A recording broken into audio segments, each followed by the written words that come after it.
Hello, everyone. Dr. Ames here. This time I'd like to talk to you about the total product offer. This is really from the point of view of the consumer.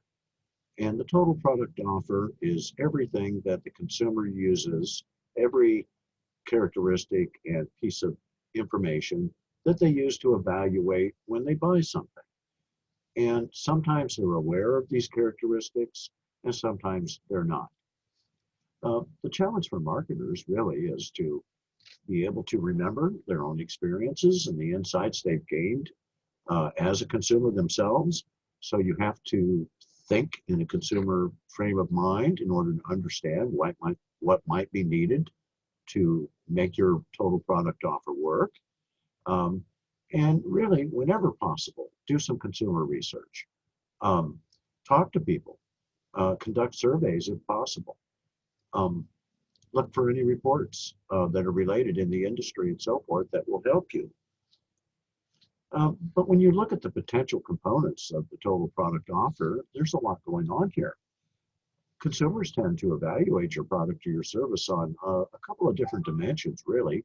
The tangible things that you can measure and touch and so forth, and then also the intangible aspects of a product or a service.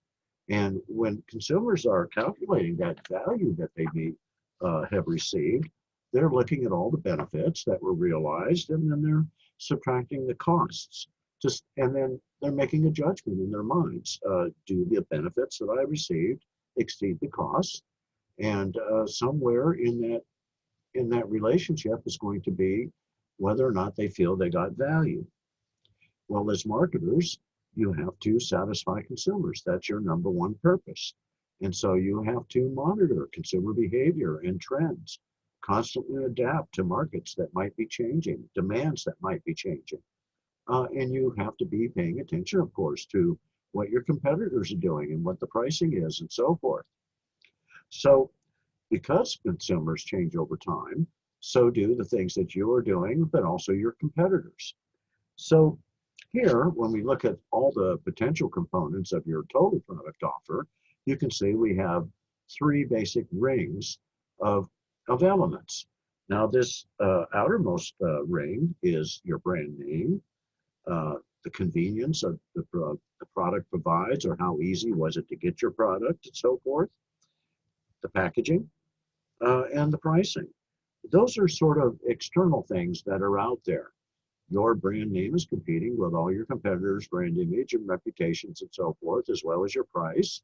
Your packaging is sometimes what puts you over the top for getting a sale or not getting a sale.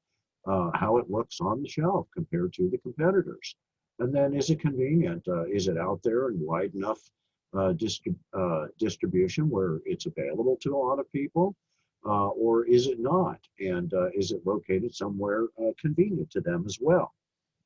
And then we have that middle ring where we're looking at things that are less tangible. They're intangible, some of these. Service. Service is in the mind of the recipient. And it's either good or bad or indifferent service, but you're going to come away as a consumer with a feeling of either you received value or you didn't. And so service, again, would be one of those elements that's intangible, even though you could measure it with specific actions. At the same time, it's also about a consumer perception. Uh, the same thing happens with store surroundings. The store can be quite active trying to differentiate themselves and make themselves unique with the way the atmosphere, the layout of the store is, and the ambiance, indeed, that they create.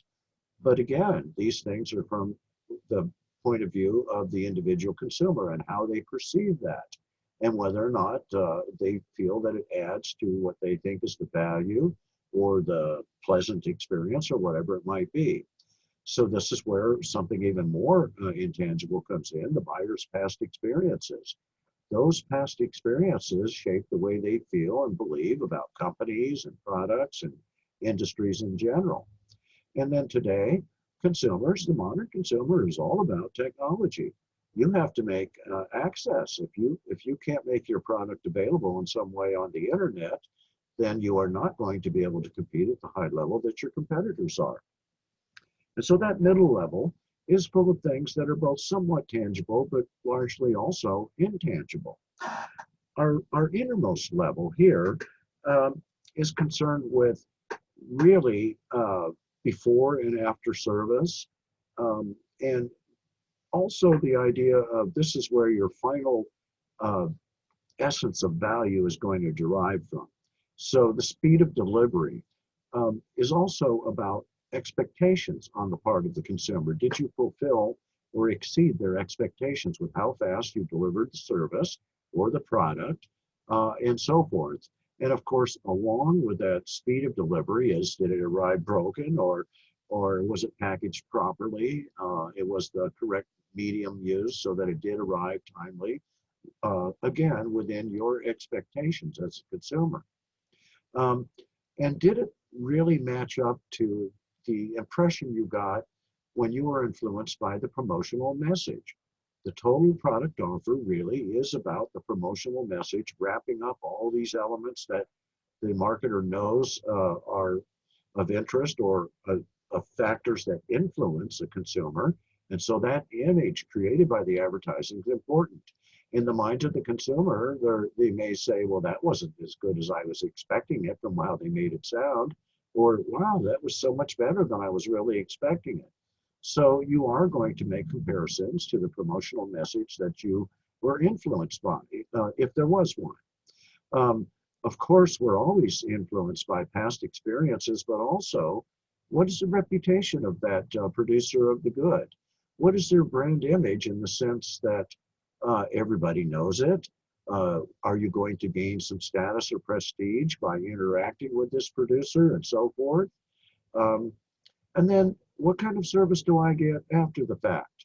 Can you believe that they're going to fix something if it breaks? And how much are you expecting in reliability in the sense that it's going to last a certain amount of time and not break down? Will the company follow through? How much of a hassle will that be for you?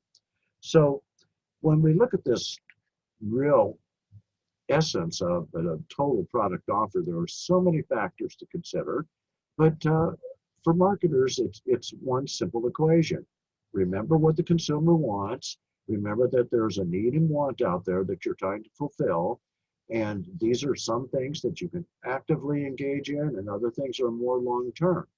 But these are the tools and how we measure how our promotional message might be successful or not in the marketplace.